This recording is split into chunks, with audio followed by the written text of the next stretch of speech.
Well, good morning. Welcome to the Ohio AgNet podcast. I'm Dusty Sonnenberg, your host today, and joining me we have Dale Minyo, also Tom Fontana. He is the Director of Research and Education for the Ohio Soybean Council. Gentlemen, thanks for joining us today. And before we jump into some of the subject matter, man, what a difference a day makes, or in this case, a couple days.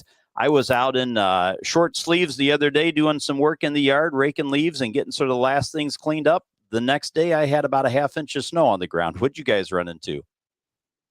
Well, I thought you were going to say you raked the leaves up. The next day, they were all came down again, because I think Well, I've done mine 2 or 3 times now. I've got a couple maples and oaks that just don't want to let them go all at one time. But yes, it's definitely a temperature swing. But over the weekend, maybe our best rain since early August, 1.15, took all day, so it was very good. But of course, growing conditions for the wheat right after that with cold ground. I guess we'll see what that all makes of it. But we did finally get some moisture back in our part of the state. Dusty, I'm not sure you got so much in your area. we didn't, and that is a good point you make. I had a buddy send me a picture from over by Cleveland. His rain gauge had about an inch and a half in it. That would have been really nice. No, the only measurable precipitation we had is what came down as white snowflakes, and by the time that melted or evaporated, not really a lot to track from it. So, Tom, what'd you see in Central Ohio?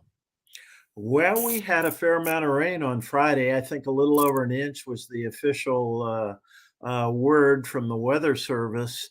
I can tell you personally, on Saturday, it was delightful being in Ohio Stadium with snow blowing directly in my face. So that was really fun. I You and enjoyed a the hundred weather thousand very of your much. closest, yeah, you and 100,000 of your closest friends. Yes, we were all enjoying it. Yeah. So the game was good. The snow wasn't so great. So.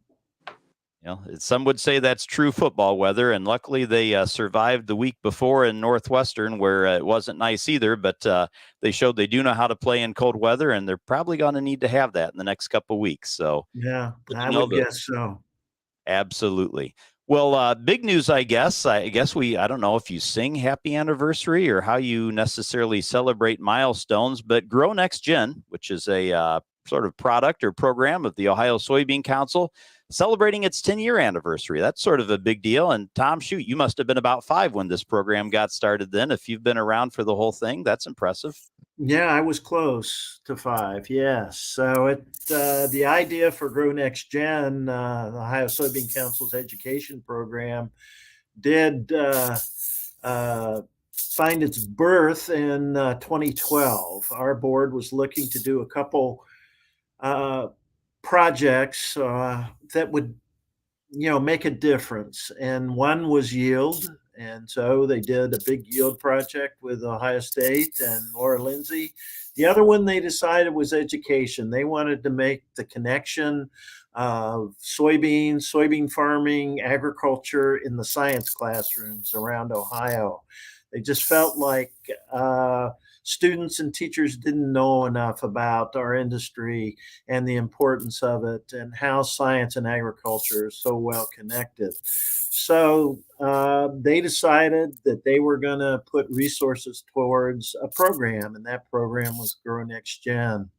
So it took a little while to develop it, but it's a web-based platform with lots of good information for teachers and students. The other reason they wanted to do Grow Next Gen is that they wanted students around Ohio and around the country to understand the importance of careers and the wide variety of careers that are available in our industry. So I always say making the connection in the classroom and careers are reasons 1A and 1B that our board invested their checkoff money in the program. Well, a decade later, it's definitely made an impact. And Dale, you've had a chance this year to travel around the state and see some of that impact. What have your takeaways been? Well, I think we've done 8 or 9 different stops on the Grow Next Gen, everything from the young folks at internships, ambassadors, talking at county fairs and helping young people make biodiesel boats powered around in a little swimming pool, to watching teachers fully understand the technology program and helping them to look at designs to catch an egg, to just some of the conversations that we may take for granted that we've seen eggs hatch and so on. The classrooms find fascinating for the students to be able to do that. Teachers are very pleased to be able to have a curriculum that was designed by teachers, meets state standards, talks about things just down the road, and farmers and careers all related, as Tom has said. And I've yet to find one that you can fully give an example of the entire excitement that they have for the opportunity that they didn't know existed. Someone mentioned as a colleague that, hey, you ought to check this out. And now they're on their second or third different one. The water quality one, we walked in the Olentangy and watched people, take water samples and look for different species for diversity and so on. And it's just been really interesting to watch all the different teachers from all different kinds of schools find value in the program and consistently thank farmers and their leadership 10 years ago to set up a program to help them do a better job helping young people in the classroom appreciate what goes on in rural agriculture and farm scenes every day. Tom, that's really got to make you feel good seeing that program has really got a foothold secured in the education system. Yes, it really does. We have about 9,000 people who get our newsletter every month. A lot of them are teachers and administrators around the state, even outside of the state of Ohio. And it's really good to see. We don't have any trouble filling our teacher workshops. We have a wide variety of those every year. Dale has mentioned some of them. Water quality is one. 2 different chicken-related workshops, Chickenology and Chick Quest, depending on the age of the students, making the connection between poultry production and soybeans. We have a food technology workshop. We have an ag is medicine workshop.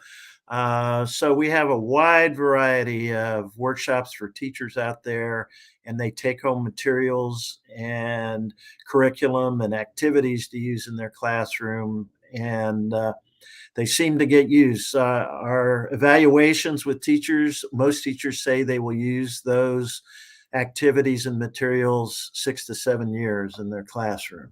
So that's pretty, that could be for middle and high school, that could be 600 or 700 students per teacher.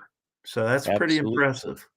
It certainly is. And I think a sort of win-win-win all the way around. It's a win for the students and the teachers. It's a win in that it's getting that agricultural message out. And it's a win that I think we can sum it up by saying it's your soybean checkoff dollars at work. And that's what farmers like to see, is those monies going to make a positive impact. And Dale, with that same checkoff positive impact, you just had a conversation with John Motter about high oleic soybeans, and those sort of a product also, maybe not from Ohio, but of soybean checkoff dollars.